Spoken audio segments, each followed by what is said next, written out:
कैसे हो सब? आशा करता हूँ सब अच्छे होंगे, मस्त होंगे। आज जो बच्चे जो नवोदय की तैयारी कर रहे हैं उनके लिए एक ऐसी संख्या होती है जिनमें थोड़ा सा उनको कन्फ्यूज़न होता है कि भाज्य संख्या और अभाज्य संख्या क्या है। तो यहाँ पे हम जानेंगे पहले भाज्य संख्या। भाज्य संख्या उसको जानने के लिए पहले हमको क्या करना जानना पड़ेगा, गुणनखंड क्या चीज़ है। जैसे मान लो कोई एग्जांपल लेते हैं, 8 है, तो 8 किसके किसके पहाड़े में आता है? 1, 2, 4 और 8 के।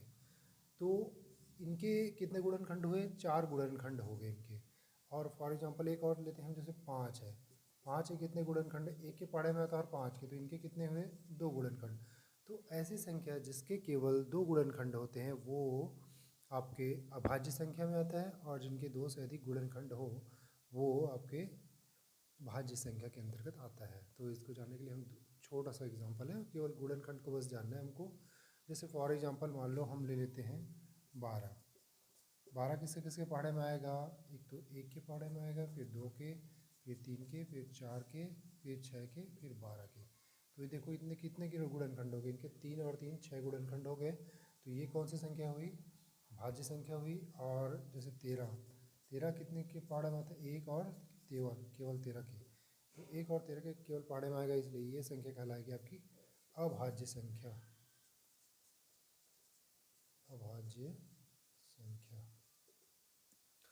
तो केवल ये गुणनखंड आपको जानना पड़ेगा भाज्य और अभाज्य संख्या को जानने के लिए।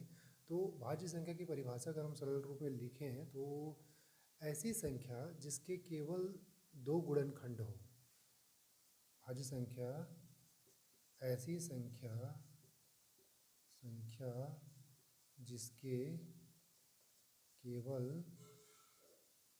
2 गुणनखंड ऐसी संख्या जिसके 2 से अधिक गुणनखंड हो।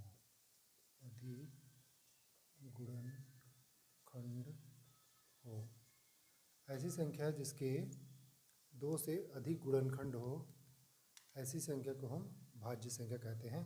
और अभाज्य संख्या उसको बोलेंगे जिसके केवल 2 ही गुणनखंड होते हैं। फॉर एग्जांपल जैसे 5, ये आपकी अभाज्य संख्या के अंदर आ जाएगा। और भाज्य संख्या जैसे 8। कई बार ये कन्फ्यूजन आता है कि 2 क्या कौन सी संख्या है। कई बार एक प्रश्न आता है कि 2 कौन सी संख्या है, भाज्य संख्या या अभाज्य संख्या। तो कई लोग इसको भाज्य संख्या में ले लेते हैं, जबकि भाज्य संख्या नहीं है, क्योंकि 2 एक और केवल 2 पहाड़े में आता है, इसलिए ये आपकी अभाज्य संख्या है